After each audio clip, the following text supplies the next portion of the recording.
ነገር ባይኖር ኖሮ ምንም አይነት ጥፋት ያላጠፋሽው ነገር ቢኖር ካብርሽ ላይ ምንም ነገር ያላረግሽበት ነገር ቢኖር ኖሮ ቤትሽ ቁጭ ብለሽ ምንድነው የፈለጋችሁት?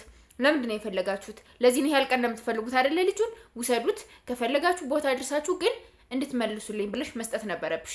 ችግር ስላለብሽ አንቺ የሰራሽው ስራ እንዳይነቃብሽ ስለፈለግሽ በሌሊት ሻንጣ ጠቅልለሽ ልጅሽን ይዘሽ በሌሊት ከሀገር ሊወጡ ነው የተባለ ሰዎች ከሀገር ውስጥ ከአዲስ አበባ ገጠር አውጥተሽ ልታፍኒው ነበር ያሰብሽው። ቤተሰብ እንግዲህ እንዳያችሁት ሩታ ኤፍሬምን ጧት ይዛ አብርሽን እንግዲህ ይዘው ልትጠፋ ነው የነበር ማለት ነው። አብርሽ ትናንት ነግሯቸዋል ስላችሁ ቅድም አላመናችሁም ነበር አይደለ? አይ ነግራችሁም አብርሽ ዝም ነው የሚለው ምናምን እያላችሁ ነበር አይደለ? ስለዚህ ትናንት ነው አብርሽን መያዝ የነበረባቸው ዳኒና ቡዜ ትናንት ነው የነበረ። ገባችሁ አይደለ? ዛሬ ግን በቃ ሩታ እንግዲህ በቃ ማለት ገና እኮ ትልቅ ፊልማ እኮ የዛሬው ሳይሆን የነገው ነው ትልቁ ከባዱ የሆነ ፊልማ ማለት ነው። ገባችሁ? ነገ አሁን ዴብ ከመኪና ውስጥ ገብቷል። እኔ ሲጀምር ዴብን አላምነውም። ገባችሁ? ዳኒ ነበር መኪና ውስጥ መግባት የነበረበት። ከምሬንም ነግራችሁ ዳኒ እና ቡዜ ነበር መኪና ውስጥ መግባት የነበረባቸው። ገባችሁ አይደለ? ወይ ሩታን እዛኛው መኪና አድርጎ እንደዛ ማድረግ ሲገባቸው ብቻ ጥሩ አልሰሩም። ዴብ ዝሮ የነሱ ደጋፊ፣ የነሱ አጨብጫቢ፣ የነሱ አቃጣሪ ስለሆነ ዴብ ይዟቸው ነው የሚጠፋ። ከምሬንም ነግራችሁ ነገ መጨረሻውን ብቻ ያሳየን።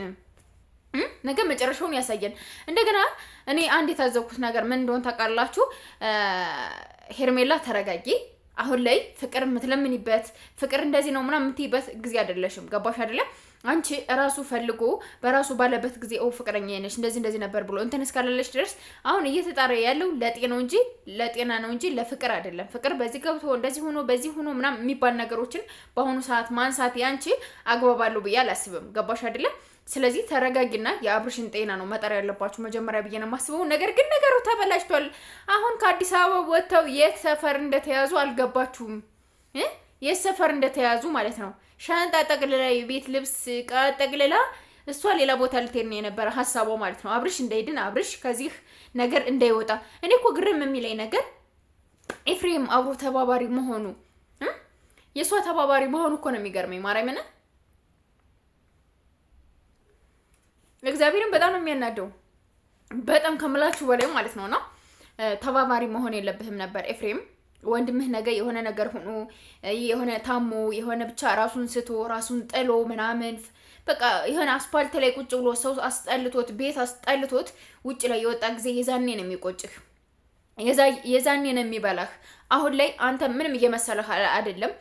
እሷና አብርሽና ሩታ አንድ ላይ ስለሆኑ ደስ ብሎህ ወይ የሆነ ነገር መስሎህ ሊሆን ይችላል። ነገር ግን ነገ ወጥቶ ይሄ ልጅ ጎዳና ሲወርቅ ሰው ሲያስጠላው ቤተሰብ እንዳይቀርብ ሲያደርግ ሲሆን ምናምን የዛኔ ይቆጭሃል። የዛኔ በጣም ያንገበግብሃል፣ በጣም ይሰማሃል፣ በጣም ታዝናለህ። ግን መጠንቀቅ ያለብህ ካሁኑ ነው። ዳኒ የሰው ልክ እና ጨብጭቡለት። ከምሬን የምነግራችሁ ዳኒ የጓደኛ ጥግ የሰው ልክ ጀግና ነው። የትኛውን ዩቲዩበሮች አየነ? የትኛው ቤተሰብ መጣላ አብርሽ? ዳኒ ግን ጎበዝ ከእህቱ ጋር ፊልም በቃ ዳኒ ማለት ለአብርሽ ወንድሙ ነው፣ ኤፍሬም ደግሞ ጠላቱ ነው ብላችሁ አስቡት። ከምሬ ነው የምነግራችሁና ሩታ መጀመሪያ አለባበስ ያስተካክል። የድሮ በ1990 ምናምን የሚለብሱትን ሴቶች ሱሪ ትለብሽና ምንድን ነበረ የራስሽ ዊግ የራስሽን ጸጉር እንኳን ቢሆን ችግር የለውም። ዊግ እንትን እያልሽ ምንድን ነበር ያላችሁ? ምንድን ነበር ምን ፈለጋችሁ? እንደዚህ እንትን አለች። እስኪ ከሄርሜላ አለባበስ ለመጀመሪያ የልብስ አለባበስ ስታይሎችን ከሄርሜላ ተማሪ እስኪ።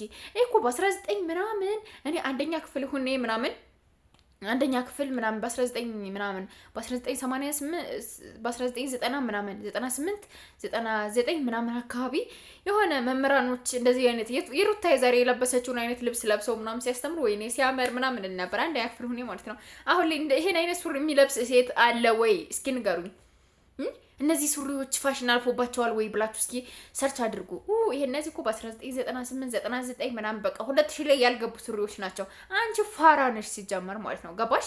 ሰውን ይዞ ለመሮጥ ሰውን ለማስመለጥ ችግርሽ አንቺ ላይ ምንም ነገር ባይኖር ኖሮ ምንም አይነት ጥፋት ያላጠፋሽው ነገር ቢኖር ካብርሽ ላይ ምንም ነገር ያላረግሽበት ነገር ቢኖር ኖሮ ቤትሽ ቁጭ ብለሽ ምንድነው የፈለጋችሁት? ለምንድነው የፈለጋችሁት? ለዚህ ነው ያልቀን እንደምትፈልጉት አይደለ? ልጁን ውሰዱት፣ ከፈለጋችሁ ቦታ አድርሳችሁ ግን እንድትመልሱልኝ ብለሽ መስጠት ነበረብሽ። ችግር ስላለብሽ አንቺ የሰራሽው ስራ እንዳይነቃብሽ ስለፈለግሽ በሌሊት ሻንጣ ጠቅልለሽ ልጅሽን ይዘሽ በሌሊት ከሀገር ሊወጡ ነው የተባለ ሰዎች ከሀገር ውስጥ ከአዲስ አበባ ገጠር አውጥተሽ ልታፍኒው ነበር ያሰብሽው። ገባሽ አይደለ? እነሱ ግን 12 ሰዓት ስለተቀጣጠሩ ጀግኖች ናቸው፣ በረው ደረሱብሽ። ገባሽ አይደለ? ይሄ ነገርሽ የትም አያደርስሽም። ነገ በደንብ አድርገን ለማርቲ እንደውልላታለን፣ ለአቤልም እንደውልለታለን። ሪከርድ ይዤላችሁ እመጣለሁ። በደንብ ተዘጋጁ። ቤተሰብ ላይክ፣ ሼር፣ ሰብስክራይብ ማድረጋችሁን አትርሱ። እወዳችኋለሁ፣ አከብራችኋለሁ። ባይ